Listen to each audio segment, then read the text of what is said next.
ची शिकार करतो तो. लहान मुलांना सांभाळायचं. बरं सर, पाणी भरणार जे आता जात आहे शेतकरी समजा समजा रात्रीच्या तुम्ही वेळेस, गाणं लावलं समजा तर कदाचित, त्याला बचाव करण्यासाठी काय काय उपाययोजना हा, करावं तर लागेल? त्याच्या उपाययोजना हेच आहे आपल्याला का बाबा आपण वाफाला हे करतो तर चालता फिरता थोडंसं खकारणं किंवा दांगडू करणं, हा हुकल, म्हणजे जेणेकरून त्या माणसाला हे होऊन जाईल, त्या बिबट्याला आभास होईल का कोणीतरी मनुष्य आहे रे. येतोय, तो आपली जागा बचाव चेंज करून टाकतो. तो काही तर कोणी माणसाचा भास होतोय बा, किंवा मोबाईलवरती गाणे लावणे.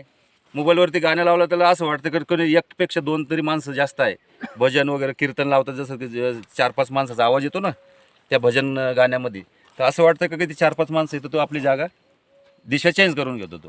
तर शक्यतो आपल्या जनावर याच्यावर अटॅक माणसावर करतच नाही तो, कारण तिची शिकार, मी तुम्हाला पहिलेच बोललो की ते 2 ते 3 फुटाच्या अंतरावरती तिची शिकार राहते.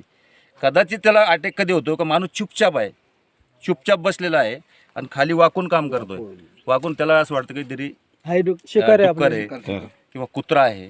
4 पायाची शिकार आहे ना तिची, 2 पायावर कधीच शिकार करणार नाही बिबट. 2 पायावर उंच जनावर असला कधीच नाही. एखादा बैलावर जेव्हा होतो ना अटॅक, तो बसलेला राहतो आणि झोपेल राहतो, त्यावेळेस तो पाठीमागून येऊन फाटका मारतो, जसं वळला जनावर का तो नरडा धरतो, आणि नरडा धरल्यानंतर काय होतं का त्याला रक्तच निघतो.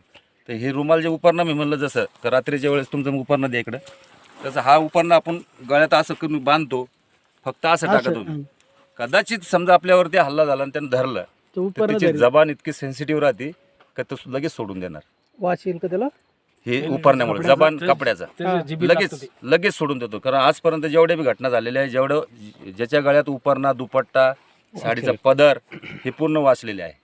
ज्याच्या गळ्यात नाही आहे ते समजा हे झालेले आहे, घटना झालेली आहे, अशा दुर्घटना झालेल्या आहेत. त्याच्यामुळे हा गळ्यात उपरणं वगैरे रात्रीच्या वेळेस जेवणाचा डबा वगैरे शेतात नेला चालतो का? काही वासना वगैरे काही? जेवणाचा डबा नाही. मग आपल्याला शेतात जायचं समजा, प्राणी मांसाहारी प्राणी ना, मासा आणि प्राणी जेवणाचा त्याचा आहे, काय त्याच्यात काही संबंध नाही आहे.